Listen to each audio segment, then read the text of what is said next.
I'm super excited that you guys are joining us for the third week of this series called Love is a Verb. And I got a lot to teach this week, and I'm super excited about this message right here, guys. So let's jump right into our scripture. 1 John chapter 4, verses 7 through 8. If you've been with us, you know we've been reading same book, but chapter 3, verses 16 through 18. Now, listen to what the writer says here.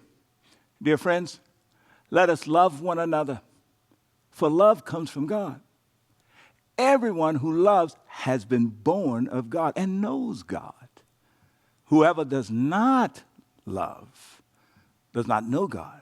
You know why? Because God is love. There's the reading. You know, the other day I was thinking about this series and this whole notion of love being a verb. And suddenly I had an epiphany, a revelation. It really just blew my mind. I thought about the comic books that I grew up reading and how those comic books have now been transformed into motion pictures, Marvels and DC, and how these superheroes have come to life and how much I've so enjoyed watching them over the last couple of decades. And then it hit me. It really doesn't matter who your favorite superhero is, whether it's Superman or Wonder Woman, whether it's Captain Marvel or Captain America, whether it's Shang-Chi or Black Panther. It doesn't matter who that person is, Spider-Man, etc. They all have one thing in common. Their ultimate superpower is not how fast they fly or how fast they run or how strong they are. It's not how incredibly innovative and brilliant they might be. No. The ultimate superpower that they all share in common is love. Yeah, love. And when I thought about that, I could almost hear this passage that I just read just ringing in the background of my mind. Come on, dear friends, love one another. Love comes from God. Anyone who loves has been born of God. And I started thinking about all the different ways that these various superheroes interacted and acted, and it hit me that ultimately what they did best and most consistently, that all of the dramas, you know what they're about? Love. Yeah.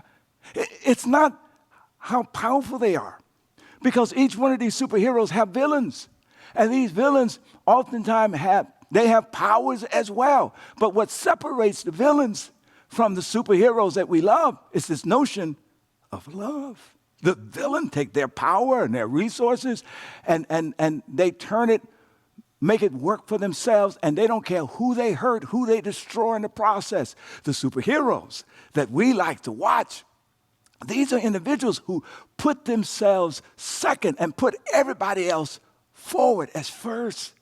And not only are they trying to protect people that they know and that they love, most of the shows are about them protecting strangers, people that they only meet in a moment, in an instance, who's in a crisis, who needs somebody to defend them or rescue them, or whatever the case is. They are total strangers. And yet these superheroes recognize an interconnectedness among us all, whether on the planet or in the galaxy. Come on now, depending upon what you're watching or reading. Yeah. And as I think about these superheroes who are willing to be blown to bits in order to save people that they don't even know, I can't help but hear the writer of this text back a chapter earlier saying, this is how we know what love is, that Jesus Christ laid down his life for us. And so we ought to lay down our lives for others, for our brothers and sisters.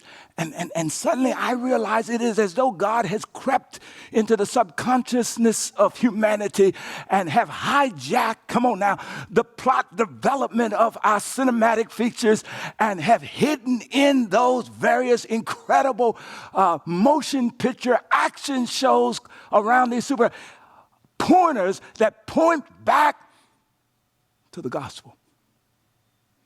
to that love that we experience most perfectly in God, who's revealed it in his Son, and to the one who declares you ought to replicate that kind of love in your own life. And you know what? Love, that kind of love, well, God is love.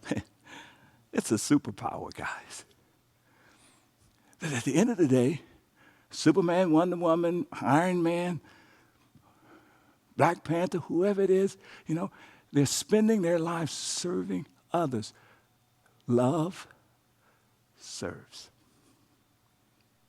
Yeah, God kind of loves serve. All right, now I've backed into kind of my first point here.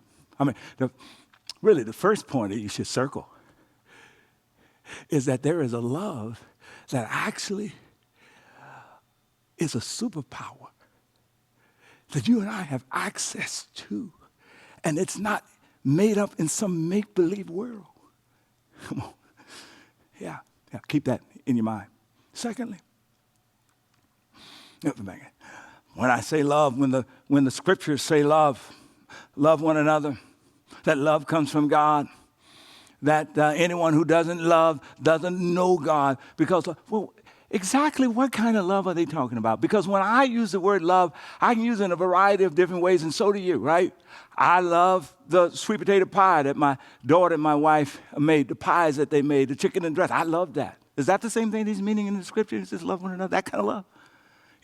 I love my cats. You love your pets, right? I love my kids, my wife.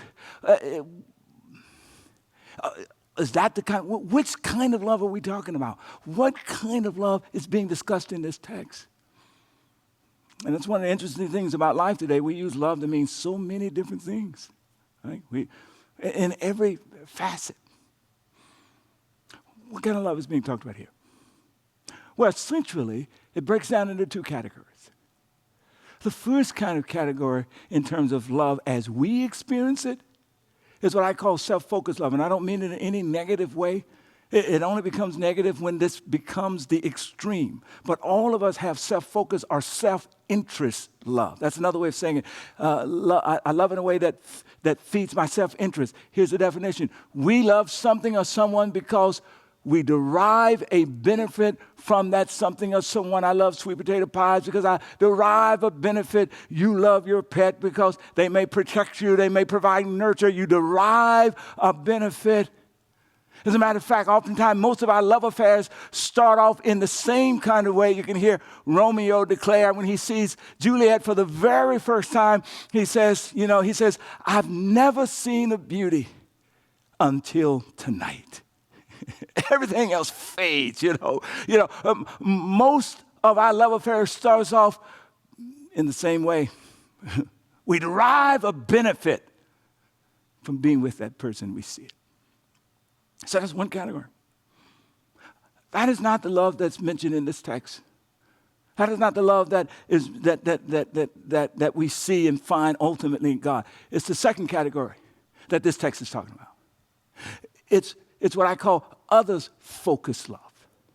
It's kind of love that the superheroes model, that God has, if you will, has in a way hidden in these superhero stories. And we are attracted to these stories because God has shaped us in such a way to be attracted to that kind of love. And He's shaped us in such a way that we can become vehicles of that kind of love. It's this. It's we extend love to someone not for our good, but for theirs. All right, think about the text. This is how we know what love is. Jesus Christ gave up His life, not for His good, but for us. Watch it. And we ought to give up our lives, not for our good, but for our brothers and our sisters. We have access to real life powers called love, God's love. That serves. Here's how St. Thomas Aquinas talks about it. He says, to love is to will the good for another. You see, the word love in the Greek text of what I just read is agape. And it doesn't mean that you like the people it says, love your brothers and sisters. That's a complicated group of people. Right? He's really talking about people who we share in the community. And that community was going through some division and some splits and some anger, very much like what we're living. A lot of polarization was happening in John's community at the time.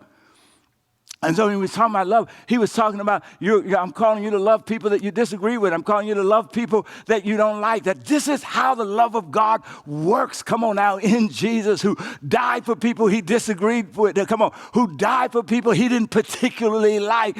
But he willed the good. Come on now. It's not about feelings. It's about willing the good, wanting to see the best for others. It is a love that serves. And I'm telling you, it's a superpower. It'll change you. It changes the world around you. It changed history as it worked itself out in real life in Jesus Christ.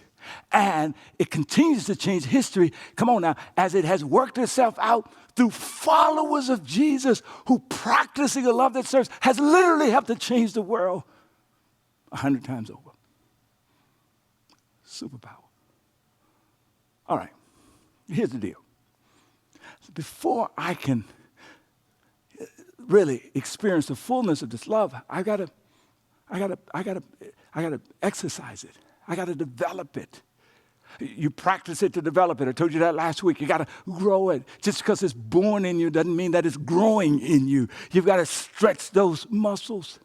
And one of the things that makes it easy for us to practice stretching the muscles of God's love, learning how to channel that superpower that God has shaped for you and shaped for me, is actually, it becomes easier when we are filled up with it. In other words, we get full of it by seeing God's love and experiencing it.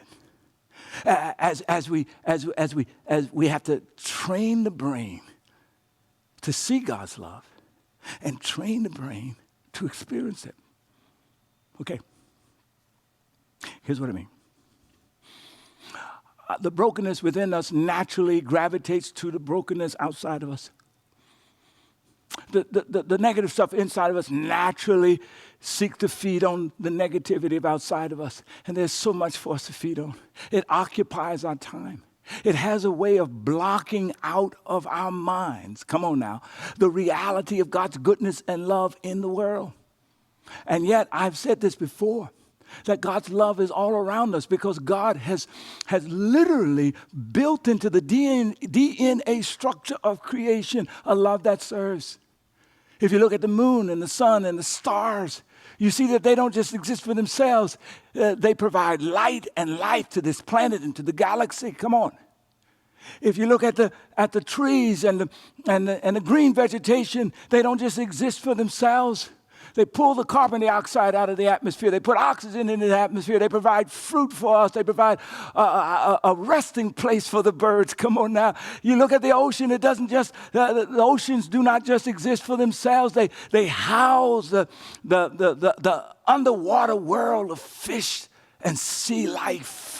The flowers don't just exist for themselves. They provide nectar to the bee, and as the bee goes from flower to flower, he provides pollination that keeps the process going.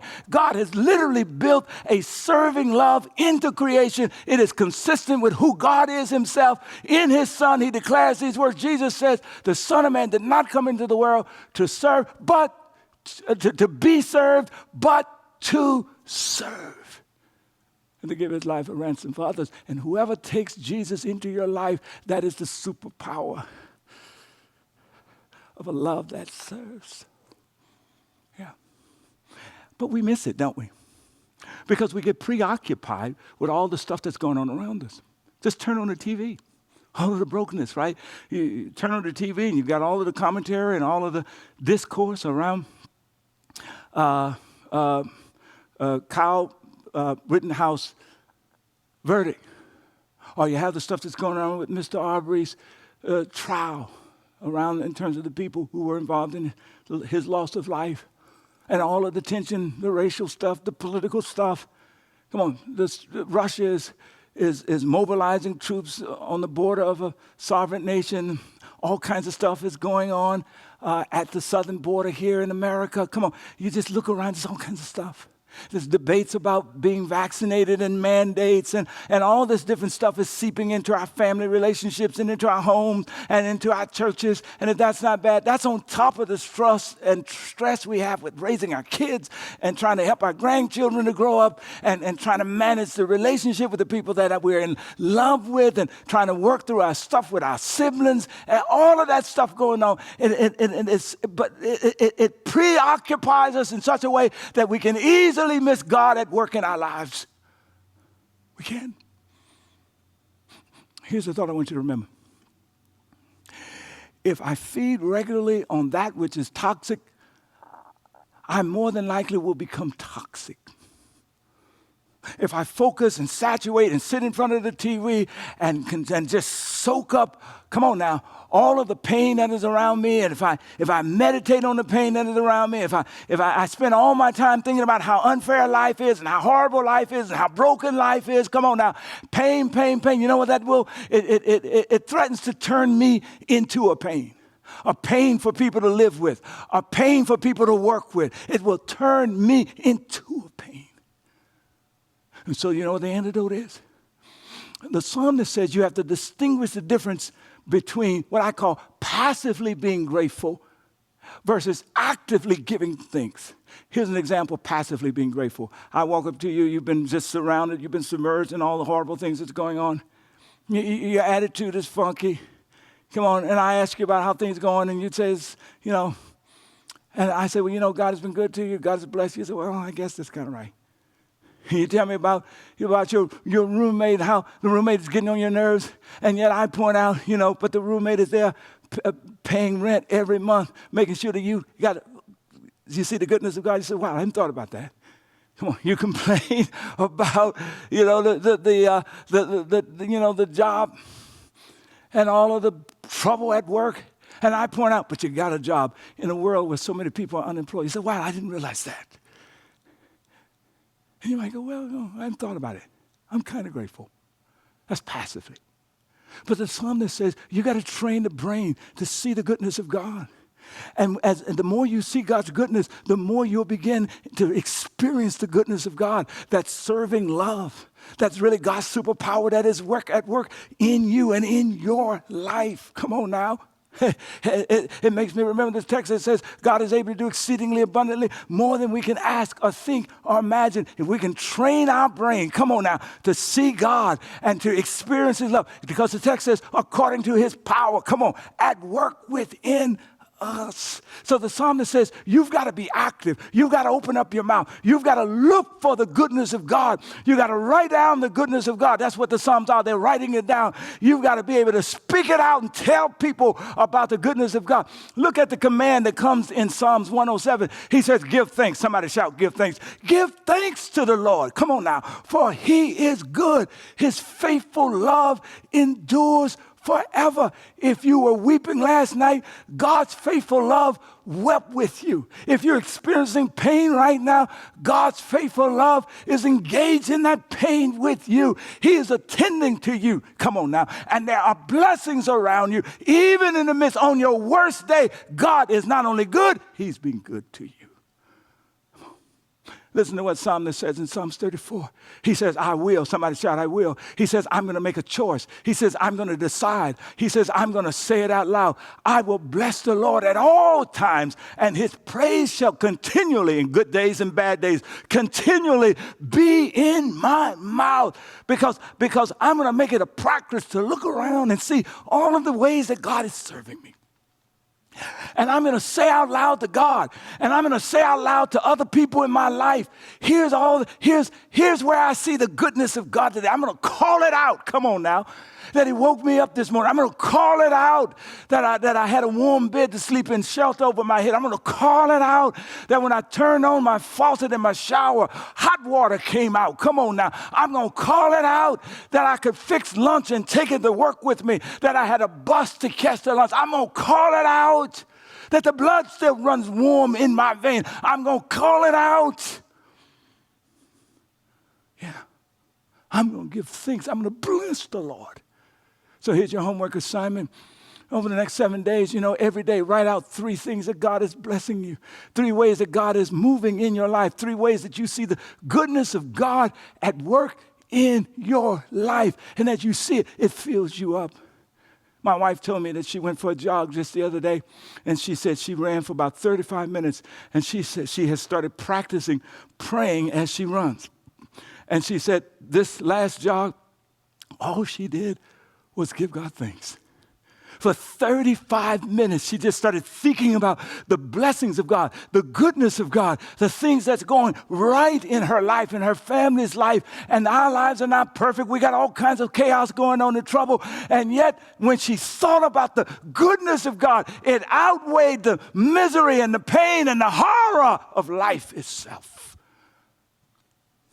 Call it out. You got to be active in your thanksgiving. That's a practical way to train your brain to see God and to experience his serving love. Wow. And then secondly, once I fill up my life with God's love, then I've got to pour it out. And if my life is full of gratitude, it's easier for me to pour that love out into the lives of others, even people that I don't agree with, that I'm not attracted to, I'm not in alignment with, but I can will their good. I can be there to serve and try to be a blessing, to move them towards God's best for their lives. And so here's the point. Extend God's love and multiply it. The more I extend it, the more it multiplies in my life. Listen to what the writer says in verse 7. He says, dear friends, listen, you've got to continue to love one another. Continue to love across differences. Continue to will the good for those that you don't particularly like. Continue to learn how to serve those who will do nothing. It's not in your self-interest. Continue to use the superpower of God's serving love in the world, and it will change you. Now, here's an expression of how that looks, guys. Here it is. God love serves without attitude. In other words, it's willing to be inconvenienced. Inconvenienced. Yeah. Yeah. If you have attitude with the serving that you do, if you're reminding people that you're doing them a favor, you're not doing it willingly. And you remember the text says, God blesses a cheerful giver. It's also true. God blesses a cheerful servant who serves others. Oftentimes, I may do something for a staff member, a friend, and they say, oh, you don't have to do X. And I will always remark, yeah, if I had to do it, it wouldn't be an expression of love. Yeah. I'm willing to be inconvenienced. My daughter is a great model of this. A number of months ago, our family decided to take my 13-year-old nephew because of the brokenness of life. He was in a tough situation, and we took him into our home. It's remarkable about the cycle of life. I was raised by my grand aunt and uncle, and now here I am, an uncle to this young man, helping to raise him. But it was going to be a heavy lift, and so we consulted as a family and agreed as a family we would all do our part. And my daughter says, I'll take the responsibility of working with him with his homework. Now, he came from a state that was the second from the bottom in education. And although he's extremely smart, that's a huge transition, right? And he comes to the Northern Bay here in California, high-performing educationally, the school system, high demands. And so he was having some struggle in some of his class, particularly in math. And my daughter, by the time he started school, was still working long shifts. And she was also transitioning and going to school. But whenever she got home, no one had to tell her. She would initiate. She'd say, okay, go get your work. And she would sit down and work hour after hour after hour.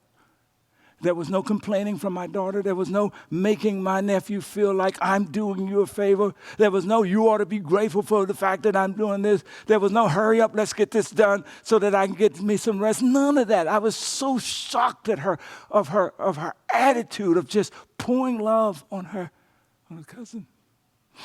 I would learn months later that she would actually study different learning patterns so that she could more effectively tutor him. And then a number of weeks into the school system, I got a call from my nephew's teacher. I think he's in trouble. But she says, I'm just calling you because your nephew is in my algebra class. And the dramatic turnaround that he has done in my class is just amazing. It's almost unprecedented, she was suggesting. And I thought about, wow, how wonderful it is because he's just a bright kid.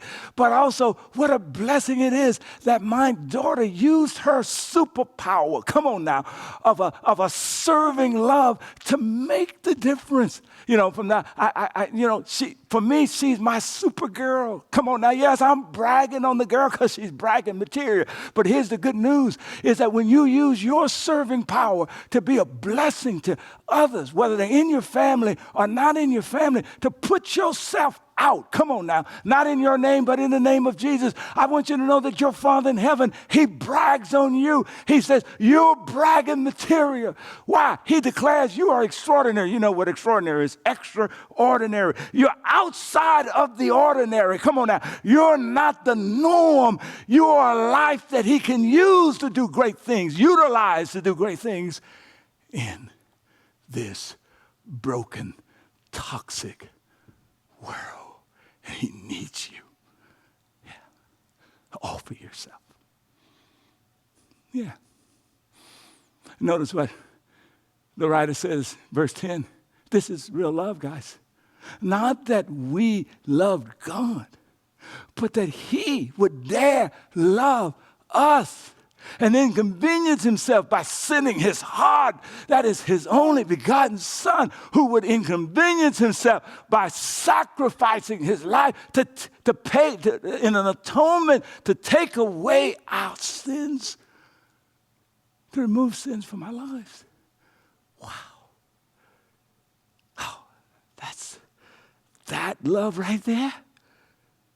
That's a superpower.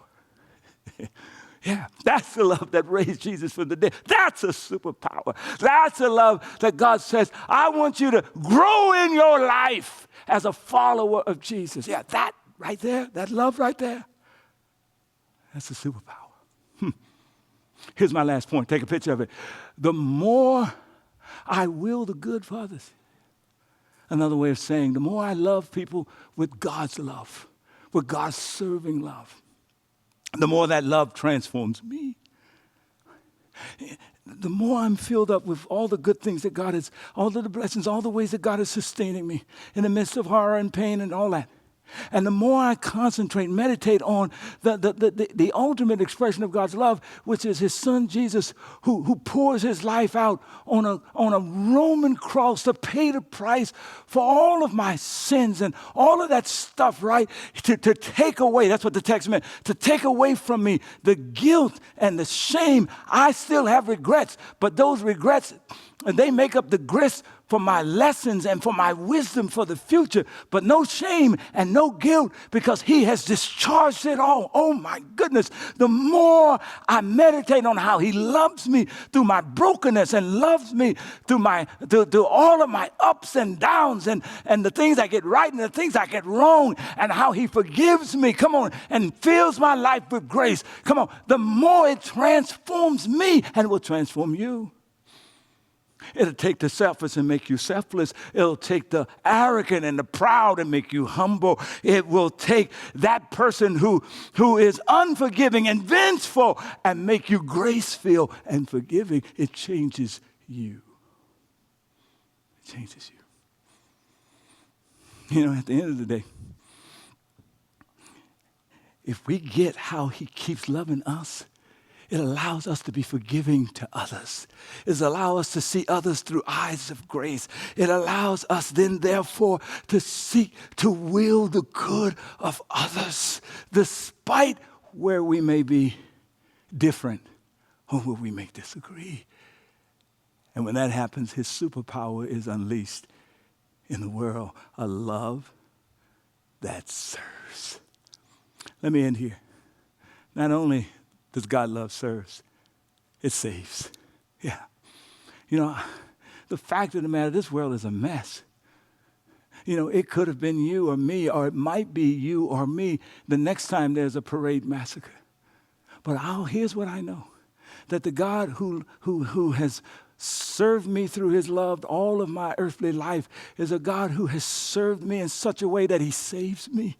Yeah, that if death overtakes me, I don't have to worry about my sins. I don't have to worry about being guilty because he's paid for that on Calvary's cross. If death overtakes me, I don't have to worry about it having the final word because Jesus broke through the power of death and is the resurrected one who holds my life in his hand. And I move from time to eternity. Yes, his love saves. His love saves.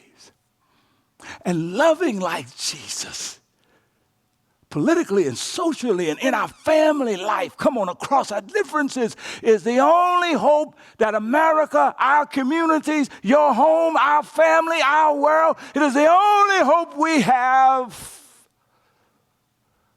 A love that seeks to will the good for others.